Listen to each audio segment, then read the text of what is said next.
This episode of Komi Can't Communicate being centered around two things, which is her birthday, which is Komi's birthday, which is on the 25th of December, and being focused around Christmas and Christmas celebration and kind of what that meant. And like I tell you guys every single week, is that one of the things I love about Komi Can't Communicate so much is it breaks each of the episodes up into little self-contained stories. So in this specific episode, again centered around Christmas, we had the initial story, which was Komi trying to find presents, for Christmas for her friends and probably for family. But she basically went out Christmas shopping, and she dragged out her brother, which is really cute. And I'll talk about that in a second. Then the second thing was the actual Christmas, celebration, essentially, which was everybody kind of going over to Komi's house to go and celebrate Christmas and everything that entailed. And then the last part of it was everybody kind of going and trying to find the perfect birthday present for Komi. And that's kind of like the three subsections that this episode was broken up into, or that the three chapters, I guess you could say, that this episode was broken up into. And it was fire and fantastic. Now, to start off, the first part of the episode was really centered around, Komi going out and Christmas shopping. And one of the things I didn't know is that her little brother is essentially non-communicative too, as well. He's kind of very similar to Komi, to where he kind of just grunts and squeals and points, but he doesn't actually talk to her at all. But they have this symbiotic relationship to where they could easily get along by doing that. And the funniest moment of the episode, really, to me, was when Komi's little brother, I think his name is Shoko, maybe, or Shoko Komi. I don't know his little brother name. But when her little brother was disappointed in the gifts that she had chosen, he's like, "I'm going home. I'm out of here."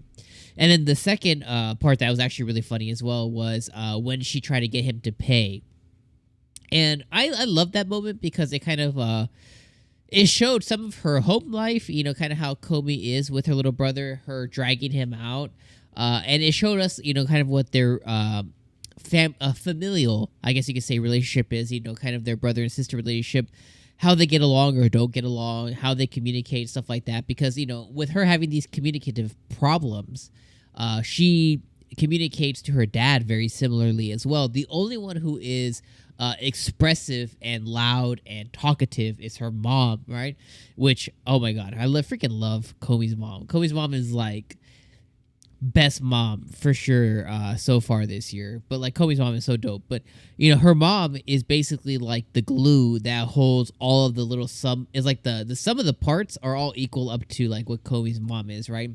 Basically dealing with the father or husband, that doesn't really communicate at all like Komi. Very self-contained, very just communicates through expressions and feeling than words, which is similar how we could explain how Komi is.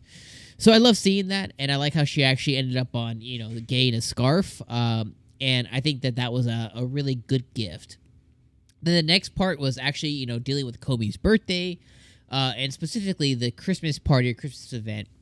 And, one of the things I love seeing the most this episode was just how much her friend group has really grown and what her circle is, because when we look at it, she had 15 friends over, at her house. So she had a big group of people over at her house. So it not only kind of shows us her growth over the past season and a quarter, season and a half or whatever, but it shows to her family, to her mom and stuff, how much she's grown from middle school, into high school, and how she's kind of expanded her range, and he now has friends, and she has people she could talk to and enjoy experiences with. And I love seeing that, and I love seeing the Christmas stuff. I mean, seeing Komi in the Santa outfit, goat, you know what I mean?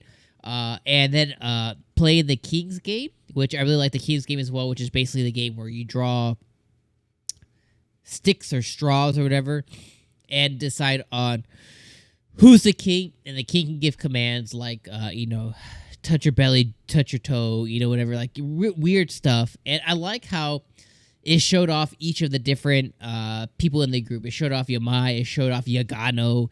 It showed off, Agari, wanting to be the dog. It showed off the different characters. Tadano had to kiss one of the other boys or whatever. It's so weird. So it showed off a lot of different things. But then when it got to Komi's mom, Komi was like bringing out the big guns. Komi's mom was bringing out the big guns. She was like, "Yo, the kiss, make the kiss happen." Which nobody else did during the party, and I was like, "Yo, that's so freaking funny." Like Komi's mom is just like, she went straight for the jugular.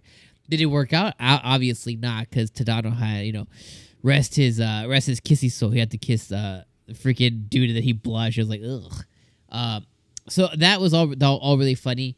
And then after all of that, we got the backstory on how it led to that, which was all the friend group getting together and then deciding ultimately on a plushie, like a really large, like life-size kitty cat plushie to give to Komi for her birthday, which decided to be like a group gift because all their individual gifts kind of suck.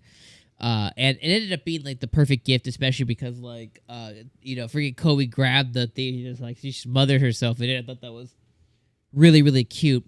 And thankfully Tadano again was here to save the day because the individual gifts were god awful. So not only did she enjoy her time with all her friends, not only did she get her birthday celebrated, she got to do Christmas with friends for the first time, and she got to spend time with her brothers. And then she got to spend time with Tadano as well during the Christmas party, because she had a place kind of like is picked out and everything, but he ended up kind of being on the outskirts, and she spent that time with Tadano.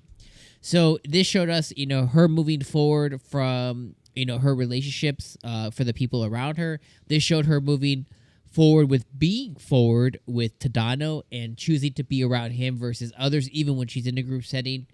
And then they showed us how Tadano is even more in line or in sync with what she wants, her desires, and how she thinks.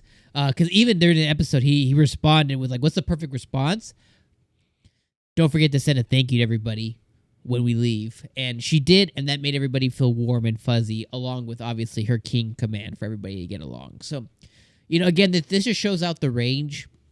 This episode shows the range of Komi Can't Communicate, which is cute and warm and funny, and definitely a really good episode. I'm definitely a big fan of Christmas episodes and stuff, especially when they're Christmas episodes damn near summer. But I really enjoyed this episode a lot, so let me know what you guys think about this episode of Komi Can't Communicate down in the comments below, and throw down some Santa Komi love. All right, guys, I'm going to see you guys on the next video next week for episode number 5, whenever that happens to launch. All right, my friends, I'll catch you on the next one. Peace out.